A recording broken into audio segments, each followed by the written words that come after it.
Fermentation. Fermentation क्या होता है, टाइप आ जाता है अभी रेस्पिरेशन का। एनारोबिक रेस्पिरेशन होती है ये। Incomplete oxidation of glucose is achieved under the anaerobic condition. तो यहाँ पे जो एयर है वो प्रेजेंट नहीं है, ऑक्सीजन प्रेजेंट नहीं है, और जब ऑक्सीजन प्रेजेंट नहीं होगी तो ग्लूकोज का एनारोबिक रेस्पिरेशन होता है, उसी को हम फर्मेंटेशन बोलते हैं। By two set of reaction, दो स्टेप की रिएक्शन हो सकती हैं, दो टाइप की रिएक्शन हो सकती हैं।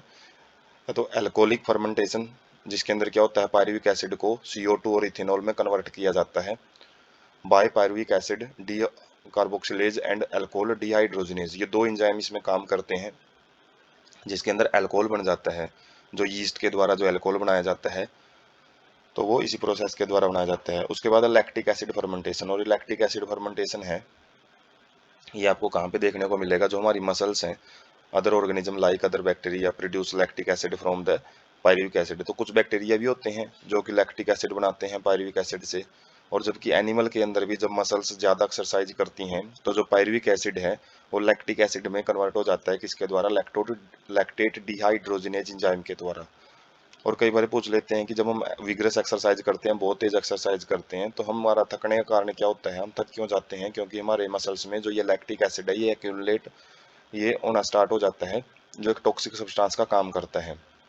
और हम जब थोड़ा रेस्ट करते हैं तो इस लैक्टिक एसिड को वहां से फिर लीवर के पास भेज दिया जाता है, जो उसको वापस जो पायरुवेट वगैरह पायरुविक एसिड वगैरह है उसके अंदर, मतलब उसके अंदर कन्वर्ट कर देता है, जिससे जितना कम होता रहेगा उतना ही हमको आराम मिलता रहेगा।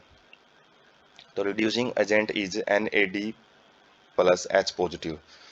तो यहाँ पे जो रिड्यूसिंग एजेंट का काम करता है वो NADH+ में NH+, ये एक सब्सटेंस है, which is deoxidised to NAD+ in both process. तो दोनों की दोनों प्रोसेस हैं, इनको हम 10 स्लाइड में भी देखेंगे, जहाँ पे NADH+ में H+ यूज किया जाता है और उसको किस में कन्वर्ट किया जाता है, NAD+ में, क्योंकि जो जितने भी हाइड्रोजन है वो ये रिलीज कर देता है। In both lactic acid and alcoholic fermentation not much energy is release. यहाँ पे ज़्यादा एनर्जी रिलीज नहीं होगी, less than 7% of energy is in glucose is released. तो यहाँ पे केवल 7% ही एनर्जी है वो रिलीज होती है केवल। प्रोसेस आर हैजर्ड्स, ये प्रोसेस भी क्या होते हैं, नुकसानदायक होते हैं। आइदर एसिड और अल्कोहल इज प्रोड्यूस्ड, क्योंकि इसमें जो एक एसिड है और जो अल्कोहल है ये प्रोड्यूस होते हैं, ये टॉक्सिक सब्सटेंस का काम करते हैं। Yeast poisons themselves to death when concentration of alcohol reaches about 13%। और यीस्ट ही क्या करते हैं, ये जो अल्कोहलिक फर्मेंटेशन है वो करवाते हैं, और जब अल्कोहल ये बनाना शुरू करेंगे तो यदि अल्कोहल की कंसंट्रेशन 13% से ज़्यादा चली जाती है तो ये खुद यीस्ट को ही मारना शुरू कर देता है। तो अल्कोहलिक बेवरेजेज हैं वो ज़्यादा कंसंट्रेशन के कैसे तैयार कर लिए जाते हैं, तो alcoholic beverages maximum concentration of alcohol in beverages naturally fermented, उसमें फर्मेंटेशन प्रोसेस से ही तैयार किए जाते हैं। और greater than this concentration are obtained by fractional distillation. तो जो फ्रैक्शनल डिस्टिलेशन है उसके अंदर क्या किया जाता है, अल्कोहल को वाटर से अलग कर दिया जाता है, जिससे हम प्योर अल्कोहल है वो प्राप्त करते हैं। तो उसके अंदर कंसंट्रेशन है उसको बढ़ाने का काम ईस्ट का नहीं है, ईस्ट तो 13% पे ही डेड हो जाती हैं, तो 13% से हाइयर कंसंट्रेशन जब बनाई जाती हैं तो फ्रैक्शनल डिस्टिलेशन प्रोसेस यूज की जाती है, जो कि ऑर्गेनिक केमिस्ट्री में पढ़ी जाती है और जो 9th क्लास से शुरू हो जाती है, जिसके अंदर बॉइलिंग पॉइंट का जो डिफरेंस है वो 25 डिग्री सेल्सियस से कम होता है, तो उस केस में हम इस प्रोसेस को यूज करते हैं। मतलब 25 डिग्री सेल्सियस का डिफरेंस होना चाहिए इनके बीच में, तो उनके लिए हम, और नॉर्मल डिस्टिलेशन है वो सिंपल बस एक जो जिसमें ज़्यादा 25 डिग्री सेल्सियस से ज़्यादा का डिफरेंस होता है तो उसमें हम क्या करते हैं, अलग अलग दो सॉल्यूशन लेते हैं फ्लास्क में, उनको उबाल देते हैं, और एक सॉल्यूशन को जब वो पहले उड़ जाता है जिसका बॉइलिंग पॉइंट कम है तो उसको दूसरे बर्तन में प्राप्त कर लेते हैं, वो डिस्टिलेशन होता है। फ्रैक्शनल डिस्टिलेशन में फ्रैक्शनल कॉलम लगे होते हैं। उसके बाद है जो ये दोनों टाइप के हमने एनारोबिक रेस्पिरेशन पढ़े हैं, इसमें क्या होता है, ग्लूकोज को जो फॉस्फोफिनोल पायरुवेट है और पायरुविक एसिड है, तो यहाँ तक तो ग्लाइकोलाइसिस ही चलती है सेम उसी प्रोसीजर से।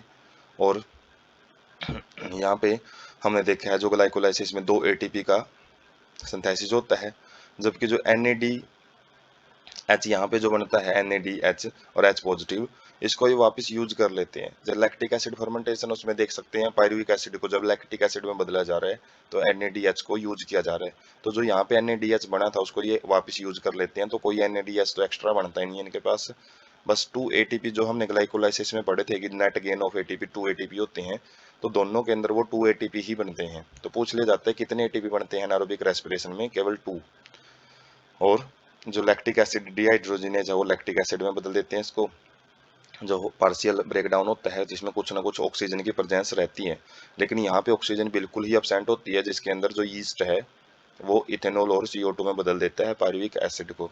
तो ये दो टाइप की अनारोबिक रेस्पिरेशन है। एरोबिक रेस्पिरेशन जो सेकंड टाइप का रेस्पिरेशन है, जिसमें ऑक्सीजन की प्रेजेंस में जो ब्रेकडाउन होता है, ऑक्सीडेशन तभी बोला जाता है, ऑक्सीडेशन ऑफ पायरुवेट। तो इसमें क्या किया जाता है, जो पायरुविक एसिड बना है ग्लाइकोलाइसिस में, तो वो साइटोप्लाज्म में बना है, तो उसको कहाँ पे लेके जाया जाएगा, माइटोकॉन्ड्रिया के अंदर। और जो फर्दर जितनी प्रोसेस हैं वो माइटोकॉन्ड्रिया में ही होती हैं। तो crucial events in aerobic respiration, तो मेन मेन जो इवेंट होते हैं, महत्वपूर्ण इवेंट, वो क्या रहते हैं। तो एक जो इवेंट है वो मैट्रिक्स ऑफ माइटोकॉन्ड्रिया में होता है, और जबकि दूसरा इवेंट है वो इनर मेम्ब्रेन होती है जो माइटोकॉन्ड्रिया की, उसकी सरफेस पे होता है। तो पहले इवेंट में क्या होता है, complete oxidation of pyruvate. Pyruvate की जो कंप्लीट ऑक्सीडेशन होती है by step wise removal of, इसके अंदर क्या होता रहता है, जो ऑक्सीजन है एक एक करके हाइड्रोजन एटम को बाहर निकालती रहती है वाटर की फॉर्म में, और जबकि जो कार्बन डाइऑक्साइड है उसको, मतलब जो कार्बन एटम्स होते हैं इसके अंदर, उसको कार्बन डाइऑक्साइड की फॉर्म में बाहर निकालती रहती है। और ये प्रोसेस मैट्रिक्स ऑफ माइटोकॉन्ड्रिया में होती हैं। उसके बाद जो पासिंग ऑफ इलेक्ट्रॉन, जो इलेक्ट्रॉन्स होते हैं उनको हाइड्रोजन के पास भेजा जाता है, प्रोटॉन के पास, और उनका क्या बनाया जाता है, हाइड्रोजन एटम। और ये हाइड्रोजन एटम है ऑक्सीजन के साथ मिलके ही वाटर के मॉलिक्यूल हैं। जैसे हम देखते हैं प्रोडक्ट ऑफ एरोबिक रेस्पिरेशन में जो ग्लूकोज है वो H2O CO2 और जो ATP एनर्जी है उनके अंदर बदलता है। तो जो CO2 और H2O है वो यहीं से बनते हैं with simultaneous synthesis of ATP। तो ATP साथ साथ में बनते रहते हैं, कहाँ पे, इनर मेम्ब्रेन ऑफ माइटोकॉन्ड्रिया के अंदर। तो ETS सिस्टम होता है जो इलेक्ट्रॉन ट्रांसपोर्ट सिस्टम। तो इलेक्ट्रॉन यहाँ पे भी ट्रांसपोर्ट होते हैं एक के बाद एक। तो उसमें हम देखेंगे ATP कैसे बनता है। Pyruvate undergo oxidative decarboxylation. तो जो पायरुवेट है वो स्टार्टिंग में डीकार्बोक्सिलेशन का मतलब उसमें से CO2 निकलती रहती हैं by a complex set of reaction.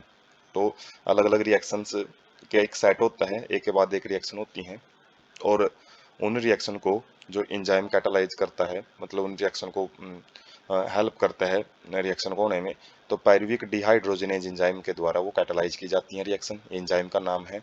और इसमें साथ में NAD पॉजिटिव और को एंजाइम A उसको यूज किया जाता है। 2 molecule of NADH are produced from metabolism of 2 molecules of pyruvic acid during glycolysis।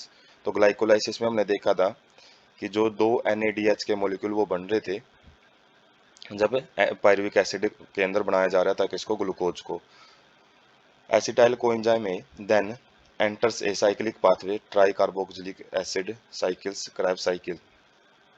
तो यहाँ पे क्या होगा कि जो एसिटाइल कोएंजाइम ए यहाँ पे बनता है, तो जो कोएंजाइम ए यहाँ पे बना था, तो इसको साइक्लिक पाथवे के अंदर एक try carboxylic acid TCA cycle बोलते हैं उसको, क्रैब साइकिल। ये नेक्स्ट वाला स्टेप होता है ग्लाइकोलाइसिस के बाद। जो नेक्स्ट स्टेप होता है वो TCA साइकिल ही होता है।